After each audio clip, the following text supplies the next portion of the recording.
ನಮ್ಮ ಶಿವಲೀಲದಲ್ಲಿ ಸುಮಾರು 300ರಿಂದ 400 ಜನ ತೃತೀಯ ಲಿಂಗಿಗಳನ್ನು ಬಳಸಿಕೊಂಡು 4 ವರ್ಷಗಳಿಂದ ಮಾಡಿರ್ತಕ್ಕಂಥ ಸಿನಿಮಾ ಇದು ಶಿವಲೀಲ ಅಂತ.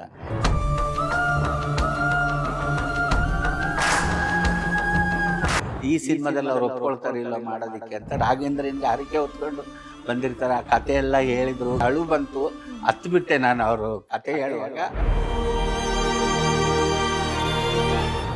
ನಾನು ತುಂಬಾ ಕಷ್ಟಪಟ್ಟಿದ್ದೀನಿ. ನಾನು ಬಸ್ಸಲ್ಲಿ ಕೂತ್ಕೊಂಡ್ರು ಯಾರು ಬಂದು ನನ್ನ ಪಕ್ಕ ಕುಂತಿಲ್ಲ. ಸಿನಿಮಾದಲ್ಲಿ ಹೋದ್ರೆ ಬ್ಲೇಡ್ ಹಾಕ್ಸ್ಕೊಂಡಿದ್ದೀನಿ, ಜಡೆ ಕಟ್ ಮಾಡಿಸ್ಕೊಂಡಿದ್ದೀನಿ. ಅವ್ರ ಕೈ ಹಾಕಿದಾಗ ನಾನು ಸುಮ್ಮನೆ ಇದ್ರೆ ಅವರು ಸುಮ್ಮನೆ ಇರ್ತಿದ್ರು. ನಾನೇನಾರ ಗಲಾಟೆ ಮಾಡಿದ್ರೆ ಅವಳೇ ನಮಗೆ ಕೈ ಹಾಕಿದ್ಲು ಅಂತ ಗಲಾಟೆ ಮಾಡಿದ್ರು. ನಾವು ಹೋದಾಗ ಈಗ ದೊಡ್ಡ ದೊಡ್ಡ ಸಿನಿಮಾಗಳು ಬಂದಿದ್ದವು. ಅವರಷ್ಟೇ ದೊಡ್ಡ ಸಿನಿಮಾದಾರೆ, ನಾನಿಲ್ವಾ ಅದರಲ್ಲಿ? ನಾನು ದೊಡ್ಡವಳು ಅಲ್ವಾ? ಯಾಕೆ ತೃತೀಯ ಲಿಂಗಿ ಅಂತಾನ? ನನ್ನ ಆಸೆ ಏನಪ್ಪ ಅಂದ್ರೆ ಇದು ಎಲ್ಲರಿಗೂ ಮುಟ್ಟಬೇಕು. ನಮಸ್ಕಾರ ವೀಕ್ಷಕರೇ, ಸುಮನ್ ಟಿವಿ ಕನ್ನಡಗೆ ಸ್ವಾಗತ. ನಾನು ಅನಿತಾ ಗೌಡ. ವೀಕ್ಷಕರೇ, ಇವತ್ತು ಪ್ರತಿಯೊಬ್ಬರಿಗೂ ಬೇಗ ಅರ್ಥ ಆಗುವಂಥದ್ದು ಮನರಂಜನೆ, ಅದರಲ್ಲೂ ಸಿನಿಮಾ. ಚಿಕ್ಕವರಿಂದ ದೊಡ್ಡವರವರೆಗೂ ಸಮಾಜದ ಎಲ್ಲ ವರ್ಗದವರೆಗೂ ಅರ್ಥ ಆಗುವಂಥ ಒಂದು ಮನರಂಜನೆ ಸಿನಿಮಾ. ವೀಕ್ಷಕರೇ, ಇವತ್ತು ನಾವು ಕಮರ್ಷಿಯಲ್ ಸಿನಿಮಾಗಳನ್ನ ನೋಡ್ತೀವಿ, ಕಾಮಿಡಿ ಸಿನಿಮಾಗಳನ್ನ ನೋಡ್ತೀವಿ, ಆಕ್ಷನ್ ಸಿನಿಮಾಗಳನ್ನ ನೋಡ್ತೀವಿ. ಆ ಸಿನಿಮಾಗಳೆಲ್ಲ ಸಹ ಕುಟುಂಬಕ್ಕೆ ಸಂಬಂಧಪಟ್ಟಂಥದ್ದು, ಪ್ರೀತಿ ಪ್ರೇಮಕ್ಕೆ ಸಂಬಂಧಪಟ್ಟಂಥದ್ದು. ಅದರಲ್ಲಿ ಒಂದಷ್ಟು ಸಿನಿಮಾಗಳು ಸಮಾಜಕ್ಕೆ ಏನಾದರೂ ಒಂದು ಸಂದೇಶವನ್ನ ಕೊಡಬೇಕು ಅಂತ ಬಂದಂಥ ಸಿನಿಮಾಗಳನ್ನು ಕೂಡ ನಾವು ನೋಡ್ತೇವೆ. ಇವತ್ತು ನಾವು ಹೇಳಲಿಕ್ಕೆ ಹೊರಟಿರ್ತಕ್ಕಂಥ ಸಿನಿಮಾ ಶಿವಲೀಲಾ. ಈ ಒಂದು ಸಿನಿಮಾ ಬಗ್ಗೆ ಮಾತನಾಡಲಿಕ್ಕೆ ಸಿನಿಮಾದಲ್ಲಿ ಅಭಿನಯಿಸಿ ಜೈ ಎನ್ಸ್ಕೊಂಡಿರ್ತಕ್ಕಂಥ ಪದ್ಮಶ್ರೀ ಡಾಕ್ಟರ್ ಮಂಜಮ್ಮ ಜೋಗತಿ ಅವರಿದ್ದಾರೆ. ಬನ್ನಿ ಅವರ ಕಾರ್ಯಕ್ರಮಕ್ಕೆ ಸ್ವಾಗತಿಸೋಣ. ನಮಸ್ಕಾರ ಅಮ್ಮ, ಕಾರ್ಯಕ್ರಮಕ್ಕೆ. ನಮಸ್ತೆ ಅಮ್ಮ. ನಮಸ್ತೆ. ಸುಮನ್ ಟಿವಿಯ ಎಲ್ಲ ವೀಕ್ಷಕರಿಗೂ ಈ ಮಂಜಮ್ಮ ಜೋಗತಿಯ ನಮಸ್ಕಾರಗಳು. ಅಮ್ಮ, ಈ ಒಂದು ಶಿವಲೀಲಾ ಸಿನಿಮಾ ಸಾಕಷ್ಟು ಒಂದು ಸಂಚಲನವನ್ನ ಮೂಡಿಸ್ತಾ ಇದೆ. ಯಾಕಂತ ಹೇಳಿದ್ರೆ ಈ ಹಿಂದೆ ಸಾಕಷ್ಟು ಸಿನಿಮಾಗಳು ಬಂತು. ಎಲ್ಲೋ ಒಂದು ಕಡೆ ಮಂಗಳಮುಖಿಯರನ್ನ ಒಂದಷ್ಟು ತೋರಿಸಿದ್ರು, ಮಂಗಳಮುಖಿಯರಿಗೆ ಅನ್ಯಾಯ ಆಗಿದೆ ಅಂತ ಬಂತು. ಆದರೆ ಸಂಪೂರ್ಣವಾಗಿ 350ಕ್ಕಿಂತ ಹೆಚ್ಚು ಮಂಗಳಮುಖಿಯರು ಸೇರಿ ಮಾಡಿರ್ತಕ್ಕಂಥ, ನಟನೆ ಮಾಡಿರ್ತಕ್ಕಂಥ ಒಂದು ಸಿನಿಮಾ ಶಿವಲೀಲಾ. ಈ ಒಂದು ಸಿನಿಮಾ ಬಗ್ಗೆ ನಮ್ಮ ವೀಕ್ಷಕರಿಗೆ ಹೇಳೋದಾದ್ರೆ,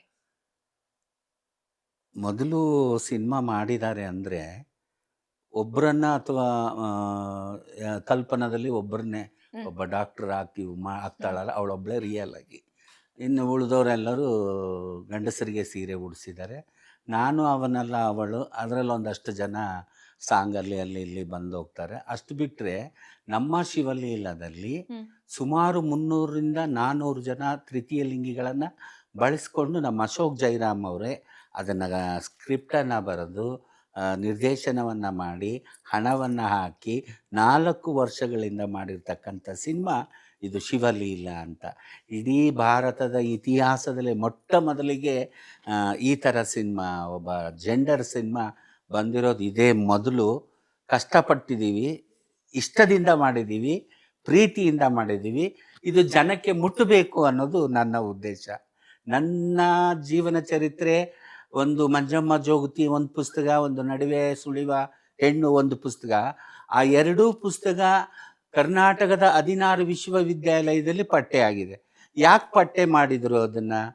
ಬರೀ ಮಂಜಮ್ಮ ಜೋಗತಿಯ ಬದುಕಲ್ಲ ಅಲ್ಲಿರೋದು, ಇಡೀ ಸಮುದಾಯದ ಬದುಕು ಅಲ್ಲಿರೋದ್ರಿಂದ ಜೆಂಡರ್ ಬಗ್ಗೆ ಅರ್ಥ ಆಗಲಿ ಅಂತ. ಸರಿ, ಅದು ಓದಿದ ಮಕ್ಕಳಿಗಷ್ಟೇ ತಾನೇ ಆಗೊಂದಷ್ಟು ಹೇಳ್ತಾರೆ, ನನ್ನ ಬದುಕಿನ ಚಿತ್ರಣಗಳನ್ನು ಮುಗಿಸ್ತಾರೆ. ಅಷ್ಟು ಬಿಟ್ಟರೆ ಮತ್ತಿನ್ನೇನು ಇಲ್ಲ.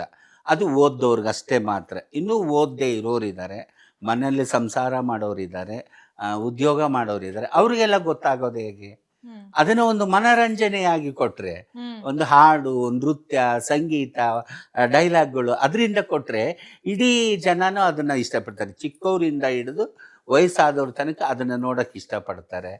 ಆ ಉದ್ದೇಶನ ಜಯರಾಮ್ ಹತ್ರ ಹೇಳ್ಕೊಂಡಾಗ ಅದನ್ನು ಮಾಡಲೇಬೇಕು ಅಂತ ಅವ್ರು ನಿರ್ಧಾರ ಮಾಡಿದಾಗ ನಾವೆಲ್ಲರೂ ಸೇರಿ ಫಸ್ಟಿಗೆ ನನ್ನ ಹತ್ರ ಬಂದರು ಅವರು. ನನ್ನ ಹತ್ರ ನಮ್ಮ ಹಳ್ಳಿಯಲ್ಲಿ ಒಬ್ಬ ಕನಕ ವಾಲ್ಮೀಕಿ ಅಂತಿದ್ದಾನೆ. ಅವನು ಇವರು ಏನೋ ಒಂದು ವಿಡಿಯೋ ಮಾಡಿ ಹಾಕಿರ್ತಾರೆ, ಪವಿತ್ರ ಅನ್ನೋರು, ಸಿಂಧು ಅನ್ನೋರು, ವಿನುತಾ ಅನ್ನೋರು. ಅದಕ್ಕೆ ಅವನೇನು ಮೆಸೇಜ್ ಹಾಕಿರ್ತಾನೆ, ಅಕ್ಕ ನೀವು ಏನೇ ಮಾಡಿರಿ ನಿಮ್ಮ ಬೆಂಬಲ ನಾನು ಇರ್ತೀನಿ ಅಂತ ಹಾಕಿರ್ತಾನೆ. ಹೌದಪ್ಪ ಆಯಿತು ಅಂತಂದು ಅಶೋಕ್ ಅವರು ಅದಕ್ಕೆ ರಿಪ್ಲೈ ಮಾಡಿರ್ತಾರೆ, ನಮಗೆ ಹಿಂಗಿಂಗೆ. ಅಶೋಕ್ ಅವರಿಗೆ ನನ್ನ ಬಗ್ಗೆ ಗೊತ್ತಾಗಿದೆ, ನಾನು ಅಲ್ಲಿರೋದು ಇವ್ರಿಗೆ ಗೊತ್ತಿಲ್ಲ. ಅವಾಗ ಅವ್ರ ಹತ್ರ ಇವ್ರು ಹೇಳಿದಾಗ, ಇಲ್ಲ ಅವ್ರು ನಮ್ಮಮ್ಮ ನಮ್ಮ ಪಕ್ಕದ ಹಳ್ಳಿಯಲ್ಲಿ ಇರೋದು, ಬರ್ರಿ ಅಂತಂದಾಗ ಅಲ್ಲಿಗೆ ಬಂದರು. ಬರಬೇಕಾದ್ರೆ ಅಮ್ಮ ಈ ಸಿನಿಮಾಕ್ಕೆ ಒಪ್ಕೊಂಡ್ಬಿಟ್ರೆ ಮಂತ್ರಾಲಯಕ್ಕೆ ಬಂದು ರಾಘವೇಂದ್ರನ ದರ್ಶನ ಮಾಡಿ ಬರ್ತೀನಿ ಅಂತ ಅಶೋಕ್ ಅವರು ಅದನ್ನ ಹೇಳ್ಕೊಂಬಂದಿರ್ತಾರೆ, ದೇವ್ರ ಹತ್ರ ಬೇಡ್ಕೊಂಬಂದಿರ್ತಾರೆ. ಯಾಕಂದ್ರೆ ನಾನು ತುಂಬ ಬ್ಯುಸಿ ಇರ್ತೀನಿ, ಓಡಾಟ ಜಾಸ್ತಿ, ಈ ಸಿನಿಮಾದಲ್ಲಿ ಅವ್ರು ಒಪ್ಕೊಳ್ತಾರೆ ಇಲ್ಲ ಮಾಡೋದಕ್ಕೆ ಅಂತ ರಾಘವೇಂದ್ರನಿಗೆ ಹರಕೆ ಹೊತ್ಕೊಂಡು ಬಂದಿರ್ತಾರೆ. ಆ ಕತೆ ಎಲ್ಲ ಹೇಳಿದರು, ಭಾಳ ತುಂಬ ಖುಷಿ ಆಯಿತು, ಮತ್ತು ಅಳು ಬಂತು, ಹತ್ಬಿಟ್ಟೆ ನಾನು ಅವರು ಕತೆ ಹೇಳುವಾಗ. ಅಷ್ಟು ಚೆನ್ನಾಗಿತ್ತು ಆ ಸಿನಿಮಾಕ್ಕೆ. ಆಯ್ತಪ್ಪ ನಾನು ಬಂದು ಮಾಡಿಕೊಡ್ತೀನಿ, ನೀವು ಯಾವಾಗ ಕರಿತೀರ ಅವಾಗ ಬಂದು ಮಾಡಿಕೊಡ್ತೀವಿ ಅಂತ ಬಂದ್ವಿ. ಬಂದ ಮೇಲೆ ಗೊತ್ತಾಯಿತು ಅಶೋಕ ಯಾರು ಅಂತ. ಒಬ್ಬ ನಮ್ಮ ತೃತೀಯ ಲಿಂಗಿಗಳಿಗೆ ಒಬ್ಬ ಮಗ ಇದ್ದಂಗೆ, ಒಬ್ಬ ಅಣ್ಣ ಇದ್ದಂಗೆ, ಒಬ್ಬ ತಮ್ಮ ಇದ್ದಂಗೆ ಅಶೋಕ್ ಅವರು. ಅಷ್ಟು ಅದ್ಭುತವಾಗಿ ಘಟನೆಗಳನ್ನು ನಿರೂಪಣೆ ಮಾಡಿ ಅದನ್ನು ಬರೆದು ಜನಗಳಿಗೆ ತಲುಪಿಸೋದಿದೆಯಲ್ಲ, ಅದು ಸ್ಕ್ರೀನ್ ಮೇಲೆ ಅದನ್ನು ತಲುಪಿಸೋದಿಲ್ಲ, ಅದನ್ನು ಯಶಸ್ವಿಯಾಗಿ ಮಾಡಿದ್ದಾರೆ ಅಂತ ಹೇಳೋದಕ್ಕೆ ನನಗೆ ತುಂಬ ಖುಷಿಯಾಗುತ್ತೆ. ನನ್ನ ಆಸೆ ಏನಪ್ಪ ಅಂದರೆ ಇದು ಎಲ್ಲರಿಗೂ ಮುಟ್ಟಬೇಕು. ನಾನು ತುಂಬ ಕಷ್ಟಪಟ್ಟಿದ್ದೀನಿ, ನನ್ನ ಬಗ್ಗೆ ಎಲ್ಲ ನಿಮಗೆ ಗೊತ್ತೇ ಇರುತ್ತೆ. ನಾನು ಪಟ್ಟಂತ ಕಷ್ಟ ಹಿಂದ್ ಬರೋರು ಕಷ್ಟ ಅನುಭವಿಸ್ಬಾರ್ದು. ನಾನು ಬಸ್ಸಲ್ಲಿ ಕೂತ್ಕೊಂಡ್ರು ಯಾರು ಬಂದು ನನ್ನ ಪಕ್ಕ ಕುಂತಿಲ್ಲ. ಯಾರೋ ಒಬ್ರು ಕೂತಿದಾರೆ ಅಂದ್ರೆ ಅವ್ರು ಎದ್ದು ಹೋಗಿದ್ದಾರೆ, ನಾನು ಒಬ್ಳೆ ಕೂತ್ಕೊಂಡಿದ್ದೀನಿ. ಅಥವಾ ನಾನು ಮೊದಲು ಕೂತ್ಕೊಂಡ್ರೆ ನನ್ನ ಪಕ್ಕ ಬಂದು ಯಾರು ಕುಂದಿರ್ತಿದ್ದಿಲ್ಲ. ಆ ಥರದ ನೋವುಗಳನ್ನೆಲ್ಲ ಅನುಭವಿಸಿದ್ದೀನಿ. ಸಿನಿಮಾದಲ್ಲಿ ಹೋದರೆ ಬ್ಲೇಡ್ ಹಾಕ್ಸ್ಕೊಂಡಿದ್ದೀನಿ, ಜಡೆ ಕಟ್ ಮಾಡಿಸ್ಕೊಂಡಿದ್ದೀನಿ. ಅವ್ರ ಕೈ ಹಾಕಿದಾಗ ನಾನು ಸುಮ್ಮನೆ ಇದ್ದರೆ ಅವರು ಸುಮ್ಮನೆ ಇರ್ತಿದ್ರು. ನಾನೇನಾರ ಗಲಾಟೆ ಮಾಡಿದರೆ ಅವಳೇ ನಮಗೆ ಕೈ ಹಾಕಿದ್ಲು ಅಂತ ಗಲಾಟೆ ಮಾಡಿದರು. ಈಗಿನವ್ರಿಗೆ ಅಷ್ಟೊಂದು ಕಷ್ಟ ಇಲ್ಲ. ಮುಂದೆ ಬರೋರಿಗೂ ಆ ತೊಂದರೆಗಳಾಗಬಾರ್ದು. ಈ ಸಿನಿಮಾ ಎಲ್ಲರಿಗೂ ಮುಟ್ಟಬೇಕು. ಮಂಜಮ್ಮನ ಬದುಕಲ್ಲ ಇದು, ಇಡೀ ಸಮಾಜದ ಬದುಕು. ಎಲ್ಲರಿಗೂ ಮುಟ್ಟಿ ಮನವರಿಕೆ ಆಗಬೇಕು. ನನಗೆ ಸಿಗ್ಲಾರ್ದಂಥ ಗೌರವ ಎಲ್ಲರಿಗೂ ಸಿಗಬೇಕು. ನನಗೆ ಗೌರವ ಸಿಕ್ಕಿದೆ, ಮತ್ತೆ ಅದು ಸಿಕ್ಕಿಲ್ಲ ಅಂತಲ್ಲ. ನಾನೊಬ್ಬ ಕಲಾವಿದೆಯಾಗಿ ನಾನೊಬ್ಬ ಕಲಾವಿದೆಯಾಗಿ ಅದರ ಮಧ್ಯೆ ಈ ಹೋರಾಟದಲ್ಲಿ ಮುಳುಗಿ ಎದ್ದು ಆ ಕಲೆಯಲ್ಲಿ ಗುರುತಿಸಿಕೊಂಡು ನನಗೆ ಹಳ್ಳಿಯಿಂದ ಡಿಲ್ಲಿ ತನಕ ಕರ್ಕೊಂಡು ಹೋಗಿದೆ. ಡಿಲ್ಲಿ ಪಾರ್ಲಿಮೆಂಟ್ವರೆಗೆ, ಹಳ್ಳಿಯ ಗುಡಿಸಲಿನಿಂದ ದೆಹಲಿಯ ಪಾರ್ಲಿಮೆಂಟ್ವರೆಗೆ ನನ್ನ ಜಾನಪದ ಕಲೆ ಕರ್ಕೊಂಡೋಗಿದೆ, ರಂಗಭೂಮಿ ಕರ್ಕೊಂಡೋಗಿದೆ, ಆ ಬಯಲಾಟ ಕರ್ಕೊಂಡೋಗಿದೆ ಅಂತ ಹೇಳೋದಕ್ಕೆ ಇಷ್ಟಪಡ್ತೀನಿ. ಇದು ಎಲ್ಲರಿಗೂ ಮುಟ್ಟಬೇಕು ಅನ್ನೋದೇ ನನ್ನ ಆಸೆ. ಎಲ್ಲರಿಗೂ ಮುಟ್ಟೋದ್ರ ಜೊತೆಗೆ ಅವ್ರಿಗೆಲ್ಲರಿಗೂ ಒಂದು ಉದ್ಯೋಗಗಳು ಸಿಗಬೇಕು. ಅಮ್ಮ ಈ ಅಳ್ಳಲ್ಲಿ ಯಾಕಂತ ಹೇಳಿದ್ರೆ ಸಿನಿಮಾ ರಿಲೀಸ್ ಆಯ್ತು, ತೃತೀಯ ಲಿಂಗಿ ಸಮುದಾಯದಲ್ಲಿ ಯಾಕೋ ಬೇಸರವನ್ನ ವ್ಯಕ್ತಪಡಿಸ್ತಾ ಇದ್ದಾರೆ. ಯಾಕೆ, ಏನಾಯ್ತು ಅಮ್ಮ? ಯಾಕದು ರೀಚ್ ಆಗ್ತಿಲ್ಲ ಅನ್ನಿಸ್ತಿದ್ಯಾ ನಿಮಗೆ? ಏನಾಗ್ತಿದೆ? ರೀಚ್ ಆಗ್ತಾ ಇಲ್ಲ ಅನ್ನೋದಕ್ಕಿಂತ ರೀಚ್ ಮಾಡ್ತಾ ಇದ್ದೀವಿ. ನಾವು ರೀಚ್ ಮಾಡೋದಕ್ಕೆ ಪ್ರಯತ್ನ ಪಡ್ತಾ ಇದ್ದೀವಿ. ಈಗ ಥಿಯೇಟರ್ ಬಗ್ಗೆ ನಿನ್ನೆ ಇವತ್ತು ಎಲ್ಲ ಚರ್ಚೆ ನಡೀತಾ ಇದೆ. ನಾವು ಹೋದಾಗ ಇವತ್ತು ದೊಡ್ಡ ದೊಡ್ಡ ಸಿನಿಮಾಗಳು ಬಂದಿದ್ದವು. ಅವರಷ್ಟೇ ದೊಡ್ಡ ಸಿನಿಮಾದಾರೆ, ನಾನಿಲ್ವಾ ಅದರಲ್ಲಿ? ನಾನು ದೊಡ್ಡವಳಲ್ವಾ? ನನಗೆ ಯಾಕೆ ಸಿಗಬಾರ್ದು? ಯಾಕೆ ತೃತೀಯ ಲಿಂಗಿ ಅಂತನ ಭೇದ ಭಾವನ? ಹೌದಲ್ಲಮ್ಮ? ಅವ್ರನ್ನ ಯಾಕೆ ಅಲ್ಲಿ ತೋರಿಸ್ಬೇಕು ಅಂತನ? ಇವಾಗ ಎಷ್ಟೋ ಕಷ್ಟಗಳನ್ನು ಅನುಭವಿಸಿದ್ದಾರೆ, ಮತ್ತು ಇನ್ನೂ ಅದೇ ಕಷ್ಟಗಳನ್ನು ನಾವು ಅನುಭವಿಸ್ಬೇಕಾ? ಅಲ್ಲಿ ಹೋದಾಗ ಈಗ ದೊಡ್ಡ ದೊಡ್ಡ ಸಿನಿಮಾ ಇದಾವ್ರಿ, ತೆಗಿಯಕ್ಕಾಗಲ್ಲ, ನೆಗ್ಲೆಕ್ಟ್ ಮಾಡ್ದಂಗಾಯ್ತು. ಆಮೇಲೆ ಇನ್ನೂ ಒಂದು ಹೇಳ್ತಾರೆ, ಖಾಲಿ ಇರೋ ಸಿನಿಮಾಗಳು ಏನು ಹೇಳ್ತಾರೆ, 1 to double ಕೇಳ್ತಾರೆ. ತೃತೀಯ ಲಿಂಗಿಗಳ ಸಿನಿಮಾ ಅಂದ ತಕ್ಷಣ 1 to double ಕೇಳ್ತಾರೆ. ಇಷ್ಟು ಕೊಟ್ಟರೆ ಥಿಯೇಟ್ರ್ 1 ವಾರಕ್ಕೆ ಕೊಡ್ತೀವಿ ಅಂತಾರೆ. ಈ ಥರ ಆದಾಗ ನಮ್ಗೆ ಯೋಗ್ಯತೆಯಲ್ಲಿ ಡೈರೆಕ್ಟ್ರು ಮನೆ ಮಾರ್ಕೊಂಡ್ರು, ಹೊಲ ಮಾರ್ಕೊಂಡ್ರು, ಸೈಟ್ ಇತ್ತು ಅದನ್ನು ಮಾರ್ಕೊಂಡ್ರು, ಅದನ್ನೆಲ್ಲ ಮಾರ್ಕೊಂಡು ಇವಾಗ ಅವರು ಬರಿಗೈಲಿಂದ ನಿಂತ್ಕೊಂಡಿದ್ದಾರೆ. ಅಷ್ಟೆಲ್ಲ ಕಷ್ಟಪಟ್ಟಾರೆ ಅವರು. ನಾವು ಒಂದು ಸರಿ ಎಲ್ಲೋ ಬಾಡಿಗೆ ಮನೇಲಿದ್ವಿ, ತುಂಬ ಜನ ಹೋಗಿದ್ವಿ. ತುಂಬ ಜನ ಹೋದಾಗ ಏನಾಯಿತು, ಒಂಚೂರು ಗಲಾಟೆ, ಒಂದು 10 ಜನ ಇದ್ರೆ ಮಾತುಗಳು ಜಾಸ್ತಿನೇ ಇರ್ತವು. ಹಂಗಿದ್ದಾಗ ನೀವು ಇಷ್ಟೆಲ್ಲ ಗಲಾಟೆ ಮಾಡ್ತೀರಾ, ಅಕ್ಕಪಕ್ಕದವ್ರಿಗೆ ತೊಂದರೆ ಆಗುತ್ತೆ, ನಮ್ಮ ಮನೆ ಪಕ್ಕದಾಗಿರೋರು ಹೊರಗೆ ಬರಕ್ಕೆ ಭಯ ಪಡ್ತಾರೆ, ಇವರೆಲ್ಲ ಇರೋದ್ರಿಂದ ನೀವು ಇರಬೇಡ್ರಿ ಅಂತ ಮಧ್ಯರಾತ್ರಿ ಮನೆ ಖಾಲಿ ಮಾಡಿಸ್ಬಿಟ್ರು. ಮಧ್ಯರಾತ್ರಿನೇ ಮನೆ ಖಾಲಿ ಮಾಡಿಸ್ಬಿಟ್ರು.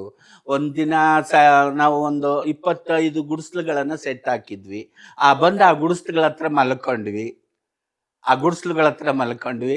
ಆಮೇಲೆ ಮಾರನೇ ದಿನ ಯಾರು ಅಲ್ಲಿ ಬರ್ರಿ ಇಲ್ಲಿ ಬರ್ರಿ ಅಂತ ಕರೆದ್ರು. ನಾನೆಲ್ಲ ಬಂದು ಗುಡಿಸ್ಲಲ್ಲೇ ಮಲ್ಕೊಂಡೆ, ಸೆಟ್ ಒಳಗೆ ಗುಡಿಸ್ಲಾಗೆ ಮಲ್ಕೊಂಡೆ. ಇವ್ರು ಹೋಗಿ ಅಯ್ಯಪ್ಪ ದೇವಸ್ಥಾನದ ಅಂಗಳದಲ್ಲಿ ಮಲಗಿದ್ರು. ರಾತ್ರಿ ಖಾಲಿ. ಹಾಗಾದ್ರೆ ಪ್ರಭಾವಿಗಳು ಬುದ್ಧಿವಂತರು, ವಿದ್ಯಾವಂತರು ಹೇಳೋದೇ ಒಂದು, ಹೇಳೋದೇ ಒಂದೇ. ಸುಮ್ನೆ ಸಮಾಜ ದೃಷ್ಟಿಗೆ, ಜನರ ದೃಷ್ಟಿಗೆ ನಾವೇನೋ ಉದ್ಧಾರ ಮಾಡ್ಬಿಡ್ತೀವಿ, ನಾವೇನೇನೋ ಮಾಡ್ಬಿಡ್ತೀವಿ. ಯಾವ ಉದ್ಧಾರ ಇಲ್ಲಮ್ಮ, ಯಾವ ಉದ್ಧಾರ ಇಲ್ಲ, ಹೇಳೋದಷ್ಟೇ. ತಮ್ಮ ಬಿಲ್ಡಪ್ಗೋಸ್ಕರ ಹೇಳ್ತಾರಷ್ಟೇ. ನಮಗೋಸ್ಕರ ಇವಾಗ ನಾನು ಪದ್ಮಶ್ರೀ ತಗೊಂಡಿದ್ದೀನಿ, ನನಗೇನು ಕೊಟ್ಟಿದ್ದಾರೆ? ನನಗೊಂದು ಸ್ವಂತ ಜಾಗ ಇಲ್ಲ. ನನಗೆ ಅದು ಪದ್ಮಶ್ರೀ ಇಟ್ಕೊಳ್ಳೋಕೆ ಜಾಗ ಇಲ್ಲ. ನಮ್ಮ ಗುರುಗಳು ಕೊಟ್ಟಂತ ಮನೆಯಲ್ಲಿ, ಆ ಜಾಗದಲ್ಲಿ 1721ರಲ್ಲಿ ಒಂದು ಮನೆ ಕಟ್ಕೊಂಡಿದ್ದೀನಿ. ಅದರೊಳಗೆ ಎಲ್ಲ ನನ್ನ ಬಡ ಕುಟುಂಬ, ನಾನು ಮತ್ತೆ ಬಜ್ಜಿ, ನನ್ನ ಶಿಷ್ಯಂದ್ರು ಎಲ್ಲರನ್ನೂ ಇಟ್ಕೊಂಡು ಬದುಕ್ತಾ ಇದ್ದೀನಿ. ಯಾರು ಏನು ಕೊಡಲ್ಲ. ಇವ್ರು ಶಾಸಕರು, ಮಿನಿಸ್ಟ್ರಿಗಳು ಸ್ಟೇಜ್ ಮೇಲೆ ಕರೆದು ಮಂಜಮ್ಮನ ಬಗ್ಗೆ ಇಷ್ಟು ನಮ್ಮ ಜಿಲ್ಲೆಯ ಕಳಶ, ನಮ್ಮ ನಾಡಿನ ಕಳಶ, ದೊಡ್ಡ ಹೆಸರು ತಂದಿದ್ದಾರೆ ಅಂತ ಒಂದು ಹೂವಿನ ಹಾರ ಹಾಕಿ, ಒಂದು ಶಾಲ್ ಹಾಕಿ, ಬೆಳಗ್ಗೆ ಪತ್ರಿಕೆಯಲ್ಲಿ ಬರೋದು ಮಾಡ್ಕೊಳ್ತಾರೆ ಅಷ್ಟೇ. ಯಾರು ಏನು ಮಾಡಿಲ್ಲ ನನಗೆ. ನಿಮ್ಗೆ ಯಾವುದೇ ರೀತಿ ಅನುದಾನಗಳು ಸಿಗ್ತಾ ಇಲ್ವಾ? ಯಾಕಂದ್ರೆ ಒಬ್ರು ಪದ್ಮಶ್ರೀ ಪ್ರಶಸ್ತಿ ವಿಜೇತರು ಅಂತ ಹೇಳಿದ್ರೆ ತಮಾಷೆ ಅಲ್ಲ. ಸುಮ್ನೆ ಎತ್ಕೊಂಡ್ಬಂದ್ಬಿಟ್ಟು ರಾಷ್ಟ್ರಪತಿಗಳು ಪ್ರಶಸ್ತಿಯನ್ನ ಕೊಟ್ಬಿಡಲ್ಲ. ಅವ್ರೇನಾದ್ರೂ ಸಮಾಜಕ್ಕೆ ಮಾಡಿದ್ರೆ, ಅವ್ರೇನಾದ್ರೂ ಕಲೆಯಲ್ಲಿ, ರಂಗಭೂಮಿಯಲ್ಲಿ ನೀವು ಬಹಳಷ್ಟೊಂದು ಅಚೀವ್ ಮಾಡಿರೋ ಕಾರಣಕ್ಕೆ ನಿಮ್ಮನ್ನ ಕರೆದು ಒಂದು ಗೌರವಿಸಲಾಯ್ತು. ಸೊ ತದನಂತರ ನಮ್ಮ ಕರ್ನಾಟಕ ಸರ್ಕಾರ ಏನು ಮಾಡಿಲ್ವಾ? ಏನು ಕೊಟ್ಟಿಲ್ಲ. ಪದ್ಮಶ್ರೀ ಬಂದ್ಮೇಲೆ ಒಂದು ಟೋಲ್ ಸಹ ಫ್ರೀ ಇಲ್ಲಮ್ಮ. ಒಂದು ಟೋಲ್ನಲ್ಲಿ ಸಹ ಫ್ರೀ ಇಲ್ಲ. ಒಂದು ಟ್ರೈನಿಗೆ ಹೋದ್ರೂ ಫ್ರೀ ಇಲ್ಲ. ಹೆಂಗ್ ಬದುಕ್ಬೇಕಮ್ಮ? ಬಿಡಪ್ಪ, ಅವರು ನನಗೆ ಪದ್ಮಶ್ರೀ ಕೊಟ್ಟಾಗ ಒಂದು 10 ಲಕ್ಷ ದುಡ್ಡು ಕೊಟ್ಟಿದ್ದಾರೆ, ಅದು ಕೊಟ್ಟಿಲ್ಲ. ಯಾವುದಿಲ್ಲ. ಹೆಂಗ್ ಬದುಕೋದು? ಈಗ 67 ವರ್ಷ ವಯಸ್ಸು ನನಗೆ. ಈಗ ನಮ್ಮ ವೀಕ್ಷಕರಿಗೆ ಹೇಳಿ ಅಮ್ಮ, ಸಿನಿಮಾನ ಯಾಕೆ ನೋಡ್ಬೇಕು? ಈಗ ನಾನು ಆವಾಗಲೇ ಹೇಳಿದಾಗ ಏನಾಗುತ್ತಪ್ಪ ಅಂದರೆ, ತೃತೀಯ ಲಿಂಗಿಗಳು ಕಳ್ತನ ಮಾಡ್ತಾರೆ, ದರೋಡೆ ಮಾಡ್ತಾರೆ, ಸೆಕ್ಸ್ ವರ್ಕ್ ಮಾಡ್ತಾರೆ, ಭಿಕ್ಷಾಟನೆ ಮಾಡ್ತಾರೆ, ಒತ್ತಾಯ ಮಾಡ್ತಾರೆ, ಗಲಾಟೆ ಮಾಡ್ತಾರೆ ಅಂತ ಹೇಳ್ತೀರಿ. ಅದು ಯಾರು ಮಾಡ್ತಾರೆ? ಪ್ರಶ್ನೆ ಇದು. ಇದನ್ನು ಯಾರು ಮಾಡ್ತಾರೆ? ಆಮೇಲೆ ಯಾಕೆ ಮಾಡ್ತಾರೆ? ಇದನ್ನು ಯಾಕೆ ಮಾಡ್ತಾರೆ? ಅದು ಒಂದು. ಯಾಕೆ ಈ ಸಿನಿಮಾನ ನೋಡಲೇಬೇಕಂತಂದರೆ, ತೃತೀಯ ಲಿಂಗಿಗಳಿಂದ ಸಮಾಜಕ್ಕೆ ಏನು ತೊಂದರೆ ಆಗ್ತಾ ಇದೆ, ಸಮಾಜಕ್ಕೆ ಏನು ಕೆಡುಕಾಗ್ತಾ ಇದೆ, ಸಮಾಜಕ್ಕೆ ಏನು ಗೌರವ ಕೊಡ್ತಾ ಇದ್ದಾರೆ ತೃತೀಯ ಲಿಂಗಿಗಳು, ಇದು ಒಂದು ಪಾಯಿಂಟ್. ಅದರಲ್ಲಿ ಇದು ಒಂದು ಪಾಯಿಂಟ್. ಆಮೇಲೆ ಸಮಾಜ ತೃತೀಯ ಲಿಂಗಿಗಳಿಗೆ ಏನು ತೊಂದರೆ ಕೊಡ್ತಾರೆ, ಸಮಾಜ ತೃತೀಯ ಲಿಂಗಿಗಳಿಗೆ ಯಾವ ರೀತಿ ಗೌರವ ಕೊಡ್ತಾರೆ, ಅಥವಾ ಯಾವ ರೀತಿ ಗೌರವನ ಕೊಡಬೇಕು ಅನ್ನೋದು ಇದೊಂದು ಪಾಯಿಂಟ್. ಆಮೇಲೆ ಇನ್ನೊಂದು ಪಾಯಿಂಟ್ ಏನಪ್ಪ ಅಂದರೆ, ಸರ್ಕಾರ ಇವ್ರಿಗೇನು ಮಾಡಬೇಕು, ರಾಜಕೀಯ ಇವ್ರಿಗೇನು ಸವಲತ್ತುಗಳನ್ನು ಕೊಡಬೇಕು, ರಾಜಕೀಯ ಇವರನ್ನು ಹೇಗೆ ಕಾಣಬೇಕು, ಇವ್ರಿಗೇನೆಲ್ಲ ಕೊಡಬೇಕು ಅನ್ನೋದೊಂದು ಪಾಯಿಂಟು. ಇವಿಷ್ಟು ಪಾಯಿಂಟ್ಗಳು ಇಟ್ಕೊಂಡು ಒಂದು ಘಟನೆ. ಇದು ಒಂದು ಕಥೆ ಅಲ್ಲ. ಸಿನಿಮಾ ಅಂದರೆ ಇದೊಂದು ಕಥೆ ಅಲ್ಲ. ಇದೊಂದು ಹಾಡೋದು, ಕುಣಿಯೋದು, ಡ್ಯಾನ್ಸು ಅದು ಎಲ್ಲ ಏನೂ ಇಲ್ಲ ಅದರಲ್ಲಿ. ಅದೊಂದು ಘಟನೆಗಳು. ಇವತ್ತು ಅನಿತಾ ಗೌಡ ಹೆಂಗಿದ್ಲು, ಹೆಂಗಾದ್ಲು, ಏನಾಯ್ತು ಅವಳು ಬದುಕಲ್ಲಿ. ಈಗ ಇನ್ನೊಬ್ರು ಮಂಜಮ್ಮ ಹೇಗಿದ್ಲು, ಹೇಗಾಯ್ತು, ಮಂಜಮ್ಮನ ಘಟನೆ ಒಂದು. ಹಿಂಗೆ ಸುಮಾರು ಜನಗಳ ಘಟನೆಗಳು ಆ ಸಿನಿಮಾದಲ್ಲಿದೆ. ಸ್ಕ್ರೀನ್ ಪ್ಲೇ ಅಲ್ಲ ಇದು, ಘಟನಾವಳಿಗಳಲ್ಲಿ ಜೀವನದ ಸಂಘರ್ಷಗಳು, ಹಂಗಾಗಿ ಎಲ್ಲ ಮಕ್ಕಳು, ತಂದೆ ತಾಯಿ ಮಕ್ಕಳನ್ನ ಕರ್ಕೊಂಡು ಹೋಗಿ ತೋರಿಸ್ಬೇಕು. ಅವಾಗ ಒಂದು ಒಳ್ಳೆ ಗೌರವ ಮೂಡುತ್ತೆ. ತಂದೆ ತಾಯಿಗಳು ಮಕ್ಕಳಿಗೆ ಭಯ ಪಡಿಸ್ತಾರೆ. ಹೌದು, ಹಿಡ್ಕೊಂಡು ಹೋಗ್ತಾರ ನೋಡು ಅಂತಾರೆ. ಹೊಡಿಸ್ತೀವಿ ಬಿಡಿಸೋದಲ್ಲ, ಅವ್ರು ಹಿಡ್ಕೊಂಡು ಹೋಗ್ತಾರ ನೋಡಿ ನಿಮ್ಮನ್ನ ಅಂತಾರೆ. ಭಯ ಬಿಂಬಿಸ್ಬಿಟ್ಟಿದ್ದಾರೆ. ಅದು ಹೋಗ್ಲಾಡ್ಬೇಕು. ಅದನ್ನ ನೋಡಿದ್ರೆ ಖಂಡಿತ ಹೋಗ್ಲಾಡುತ್ತೆ. ಅಷ್ಟು ಅದ್ಭುತವಾಗಿ ಕಥೆಯನ್ನ ಬರ್ದಿದ್ದಾರೆ ಅವರದನ್ನ. ಅಷ್ಟು ಚೆನ್ನಾಗಿ ಮಾಡಿದ್ದಾರೆ, ಅಷ್ಟು ಕಷ್ಟಪಟ್ಟು ಚಿತ್ರೀಕರಿಸಿದ್ದಾರೆ. ನನಗಂತೂ ನಾನೀಗ 4 ಸಲ ನೋಡ್ತಾ ಇದ್ದೀನಿ. ನಾನು ಇನ್ನೂ ಅಳ್ತೀನಿ. ಕೊನೇ ಒಂದು ಸನ್ನಿವೇಶದಲ್ಲಿ, ಕ್ಲೈಮ್ಯಾಕ್ಸ್ ಸೀನಲ್ಲಿ, ಅವನು ಎಂಥ ಗಂಡಸಾಗಿರಲಿ, ಎಂಥ ಕಟುಕು ಹೃದಯದವಳಾಗಿರಲಿ, ಅವನು ಕೊಲೆ ಮಾಡಿರಲಿ, ಆಕಿ ಕೊಲೆ ಮಾಡಿರಲಿ, ಎಷ್ಟೇ ಗಟ್ಟಿಗಿತ್ತಿ ಆಗಿದ್ರು ಕೊನೇ ಒಂದು ಸನ್ನಿವೇಶದಲ್ಲಿ ಅವ್ರು ಗಲ್ಲ ಹೊಡ್ಕೊಂಬರ್ಬೇಕು. ನಾವಿಷ್ಟು ತಪ್ಪು ಮಾಡಿದ್ವಿ ಈ ಸಮಾಜದ ಮೇಲೆ ಅಂತ ಅವಾಗ ಅರಿವಾಗ್ತಿದ್ದ. ಕೊನೆಯ ಸನ್ನಿವೇಶದಲ್ಲಿ ಅರಿವಾಗಬೇಕು. ಅಂತಂತ ಡೈಲಾಗ್ಗಳು ಅದರಲ್ಲಿದೆ. ಅವರೊಂದ್ಸರಿ ಅದನ್ನ ನೋಡಿದರೆ ನಿಜವಾಗ್ಲೂ ಅವರ ಆತ್ಮಾವಲೋಕನ ಮಾಡ್ಕೋಬೇಕು. ನಮ್ಮ ಭಾರತಿ ಶೆಟ್ಟಿ ಅವರು ಹೇಳಿದ್ದಾರೆ ಅವರೊಂದು ಇದರಲ್ಲಿ, ನಿಜವಾದ ಹೃದಯವಂತರು ನೀವಾಗಿದ್ರೆ ಕೊನೆಯಲ್ಲಿ ಅವರೆಲ್ಲ ಪ್ರಶ್ನೆಗಳಿದವು, ಆ ಪ್ರಶ್ನೆಗಳಿಗೆ ನಿಮ್ಮಲ್ಲಿ ಉತ್ತರ ಇದೆಯಾ, ನೀವೊಮ್ಮೆ ಆತ್ಮಾವಲೋಕನ ಮಾಡ್ಕೊಳ್ಳಿ ಅಂತ ಮಾತಾಡಿದ್ದಾರೆ ಅವರು. ಸಿನಿಮಾ ಬಗ್ಗೆ ಪ್ರೇಕ್ಷಕರಿಗೆ ಏನು ಹೇಳೋದಕ್ಕೆ ಬಯಸ್ತೀರಿ, ಸರ್ಕಾರಕ್ಕೆ ಏನು ಹೇಳೋದಕ್ಕೆ ಬಯಸ್ತೀರಿ? ಖಂಡಿತ ನಿಜವಾಗ್ಲೂ ಏನು ಹೇಳ್ತೀನಿ ಅಂತಂದರೆ, ನಿಜವಾಗ್ಲೂ ನಮ್ಮ ಸರ್ಕಾರದ ಎಜುಕೇಷನ್ ಮಿನಿಸ್ಟರ್ ಏನಿದಾರಲ್ಲ, ನಮ್ಮ ಮತ್ತು ಮುಖ್ಯಮಂತ್ರಿಗಳೇನಿದಾರಲ್ಲ, ಇದಕ್ಕೆ ಕಡ್ಡಾಯವಾಗಿ ಎಲ್ಲ ಶಾಲಾ ಕಾಲೇಜು ಮಕ್ಕಳು ಇದನ್ನು ತಂದೆ ತಾಯಿ ಸಮೇತ ಹೋಗಿ ಈ ಸಿನಿಮಾವನ್ನು ನೋಡಬೇಕು. ಆ ಥರ ಒಂದು ಸುತ್ತೋಲೆಯನ್ನು ಸರ್ಕಾರ ಹೊರಡಿಸ್ಬೇಕು. ಆಮೇಲೆ ಈ ಏನು MLAಗಳಿದ್ದಾರೆ, ಮಿನಿಸ್ಟ್ರುಗಳಿದ್ದಾರೆ, MLCಗಳಿದ್ದಾರೆ, ರಾಜಕೀಯ ವ್ಯಕ್ತಿಗಳು ಯಾರ್ಯಾರು ಇದ್ದಾರೋ ಅವರವರು ಇರ್ತಕ್ಕಂಥ ಕ್ಷೇತ್ರದಲ್ಲಿ ಅವರ ತೃತೀಯ ಲಿಂಗಿಗಳ ಜೊತೆ ಕೂತ್ಕೊಂಡು ಆ ಸಿನಿಮಾವನ್ನು ನೋಡಬೇಕು. ಅವ್ರಿಗೊಂದು ಕರೆಸಿ ಆದೇಶ ಮಾಡಿ ಅವರನ್ನು ಕರೆಸಿ ಅವ್ರ ಜೊತೆಗೆ ಕೂತ್ಕೊಂಡು ನೋಡಿದಾಗ ಅವರು ಅಳಲು ಇಲ್ಲಿ ಪಕ್ಕಕ್ಕೆ ಅಳ್ತಾ ಇರುತ್ತೆ, ಅದು ಪಾತ್ರ ಇಲ್ಲಿ ಅಳ್ತಾ ಇರುತ್ತೆ, ಇವರು ಇಲ್ಲಿ ಕೂತಿರ್ತಾರೆ. ಅದನ್ನು ನೋಡಿದಾಗ ಮಾತ್ರ ಆ ತೃತೀಯ ಲಿಂಗಿಗಳ ಬದುಕು ಅವರಿಗೆ ಅರ್ಥ ಆಗುತ್ತೆ. ಅದರಂತೆ ಎಲ್ಲರೂ ಸಿನಿಮಾವನ್ನು ನೋಡಬೇಕು, ಅದನ್ನು ನೋಡಿದ್ರೇ ಅರ್ಥ ಆಗೋದು. ಆಮೇಲೆ ಇನ್ನೂ ಉಳಿದವರು ಸಂಸಾರಿಸ್ತಕ್ಕರು ಏನಿದ್ದಾರೆ ಅವರು ತಂದೆ ತಾಯಿ ಬಂಧು ಬಳಗ ಎಲ್ಲರೂ ಕರ್ಕೊಂಡೋಗಿ ಈ ಸಿನಿಮಾವನ್ನು ನೋಡಬೇಕು. ಒಂದ್ಸಲ ನೋಡ್ರಿ. ಕನ್ನಡ ಚಿತ್ರರಂಗವನ್ನು ಉಳಿಸ್ರಿ, ಯುವ ಕಲಾವಿದರನ್ನು ಉಳಿಸ್ರಿ, ಯುವ ಪ್ರತಿಭೆಗಳನ್ನು ಉಳಿಸ್ರಿ, ನಮ್ಮ ಕನ್ನಡವನ್ನು ಉಳಿಸ್ರಿ, ಕನ್ನಡವನ್ನು ಬೆಳೆಸ್ರಿ ಅಂತ ನಮ್ಮ ಸುಮನ್ ಟಿವಿಯ ಮೂಲಕ ನಾನು ಬೇಡ್ಕೊಳ್ತಾ ಇದ್ದೀನಿ. ಇಷ್ಟೇ. ವೀಕ್ಷಕರೇ, ಇದುವರೆಗೂ ಮಂಜಮ್ಮ ಜೋಗತಿಯವರ ಮಾತುಗಳನ್ನ ಕೇಳಿದ್ರಿ. ಶಿವಲೀಲಾ ಚಿತ್ರದ ನಿರ್ದೇಶಕರು ನಿರ್ಮಾಪಕರು ಆದಂಥ ಅಶೋಕ್ ಜಯರಾಮ್ ಅವರು ಸಹ ನಮ್ಮ ಜೊತೆಗಿದ್ದಾರೆ. ಬನ್ನಿ, ಅವ್ರನ್ನು ಸಹ ಕಾರ್ಯಕ್ರಮಕ್ಕೆ ಸ್ವಾಗತಿಸೋಣ. ನಮಸ್ಕಾರ ಸರ್, ಕಾರ್ಯಕ್ರಮಕ್ಕೆ ಸ್ವಾಗತ. ಸರ್, ನಿಮ್ಮ ಒಂದು ಕನಸಿನ ಕೂಸು ಶಿವಲೀಲೆ ನಿನ್ನೆ ರಿಲೀಸ್ ಆದ ನಂತರ ಒಂದಷ್ಟು ಅಳಲನ್ನ ನಾವು ನೋಡಿದ್ವಿ. ಏನು ಸರ್ ಆ ಅಳಲು, ಏನು ನಿಮ್ಮ ಕೂಗು? ಏನು ಅಂತಂದ್ರೆ ನಮ್ಗೆ ಸರಿಯಾಗಿ ಥಿಯೇಟರ್ಸ್ಗಳು ಸಿಗ್ಲಿಲ್ಲ ಮೇಡಮ್. ಮುಖ್ಯವಾಗಿ ಥಿಯೇಟರ್ಸ್ಗಳು ಬೇಕಾಗಿತ್ತು, ಥಿಯೇಟರ್ಸ್ಗಳು ಸಿಗ್ಲಿಲ್ಲ. ಸರ್, ಈಗ ಎಷ್ಟು ಥಿಯೇಟರ್ಗಳಲ್ಲಿ ಸಿನಿಮಾ ರಿಲೀಸ್ ಆಗಿದೆ? ಇವಾಗ ಸದ್ಯಕ್ಕೆ 3 ಸ್ಕ್ರೀನ್ ಅಷ್ಟೇ ಕೊಟ್ಟಿದ್ದಾರೆ ಮೇಡಮ್. 3 ಅಂತಂದ್ರೆ ಈಗ ಗಾಂಧಿನಗರದ್ದು ಇದು ಭೂಮಿಕಾ ಥಿಯೇಟರ್ ಆಗಿರ್ಬೋದು, ಫಸ್ಟ್ ಅದೊಂದೇ ಸಿಕ್ಕಿದ್ದು ನಮಗೆ. ಅದಾದ್ಮೇಲೆ ವೈಷ್ಣವಿ ಇದು ಮಾಲ್ ಮಲ್ಟಿಪ್ಲೆಕ್ಸು, ಮತ್ತೆ ಹಾಗೆ PVRದು ಇದು ETA ಮಾಲ್ ಅಂತ ಅದು 3 ಕೊಟ್ಟಿದ್ದಾರೆ. 3 ಥಿಯೇಟರ್ ಕೊಟ್ಟಿದ್ದಾರೆ ಅಂತ ಹೆಸರು, ಬಟ್ ಅದ್ರ 3ರಲ್ಲೂ ಒಂದೊಂದೇ ಶೋ ಕೊಟ್ಟಿದ್ದಾರೆ. ಕಾರಣ ಏನು ಅಂತ ತಮಗನ್ಸುತ್ತೆ? ಕಾರಣ ಏನು ಅಂತಂದ್ರೆ ಬೇರೆ ಬೇರೆ ಸಿನಿಮಾಗಳಿದೆ, ದೊಡ್ಡ ದೊಡ್ಡ ಸಿನಿಮಾಗಳಿದೆ. ಸೊ ಅದರಿಂದ ನಮಗೆ ಇದು ಶೋಸ್ಗಳು ಸಿಗ್ತಾ ಇಲ್ಲ ಮೇಡಮ್. ಅಲ್ಲ, ನಿಮಗೆ ಮೊದಲೇ ಗೊತ್ತಿರುತ್ತೆ ಸರ್, ನೀವು ಕಳೆದ 4 ವರ್ಷದಿಂದ ಈ ಒಂದು ಸಿನಿಮಾವನ್ನ ಸಕ್ಸಸ್ಫುಲ್ ಆಗಿ ಕರ್ನಾಟಕದ ಜನತೆಗೆ ತೋರಿಸ್ಬೇಕು, ಇಡೀ ದೇಶಕ್ಕೆ ವಿಶ್ವಕ್ಕೆ ಮಾದರಿ ಆಗ್ಬೇಕು ಅಂತ ನೀವು ಅನ್ಕೊಂಡವರು. ಈ ದೊಡ್ಡ ದೊಡ್ಡ ಸ್ಟಾರ್ಗಳ ಸಿನಿಮಾ ಬಂದಂತ ಸಂದರ್ಭದಲ್ಲಿ ಯಾಕೆ ನೀವು ಸಿನಿಮಾ ರಿಲೀಸ್ ಮಾಡ್ಲಿಕ್ಕೆ ಮುಂದೆ? ಮೇಡಮ್, ಮುಂಚೆನೆ ನಾನು ಒಂದು ಕರೆಕ್ಟ್ ಆಗಿ ಬೇಗ ಬಿಡೋಣ ಅಂತ ಅನ್ಕೊಂಡಿದ್ದೆ. ಅಲ್ಲಿಗೆ ಕಾಂತಾರ ಬಂತು. ಸೊ ಅದು ನಮಗೂ ಒಂದು ಹೆಮ್ಮೆಯ ಸಿನಿಮಾ, ಕನ್ನಡ ಸಿನಿಮಾ, ನಮಗೂ ಹೆಮ್ಮೆಯ ಸಿನಿಮಾ. ಸೊ ನಮ್ದು ಯಾವ ತರ ಸೇಮ್ ಅದೇ ನಮ್ ಕನ್ನಡ ಸಿನಿಮಾ. ಸೊ ಅದಾದ್ಮೇಲೆ ಸರಿ ನೆಕ್ಸ್ಟ್ ಮಾಡೋಣ ಅಂತ ಅನ್ಕೊಂಡ್ವಿ. ಅಷ್ಟೊತ್ತಿಗೆ ಏನು ಇದು ನಮ್ಮ ಇದು ಕೂಡ 45 ಕೂಡ ಒಂದು ಡೇಟ್ ಕನ್ಫ್ಯೂಷನ್ ಅಲ್ಲಿ ಇದ್ರು, ಅದು ಕೂಡ ಮಾಡ್ಬೇಕು ಅಂತ. ಅದಾದ್ಮೇಲೆ ಸಡನ್ ಆಗಿ ನಮ್ಮ ದರ್ಶನ್ ಸರ್ ಅವ್ರದ್ದು ಡೆವಿಲ್ ಸಿನಿಮಾ ಕೂಡ ಈ ತರ ಅನೌನ್ಸ್ಮೆಂಟ್ ಆಯ್ತು ಸರ್. ಜೊತೆಗೆ ಈಗ ಥಿಯೇಟರ್ಗಳಂತ ಹೇಳಿದ್ರೆ ದುಡ್ಡು ಕೊಟ್ಬೇಕು, ಕಮರ್ಷಿಯಲ್ ಹೋಗ್ಬೇಕು.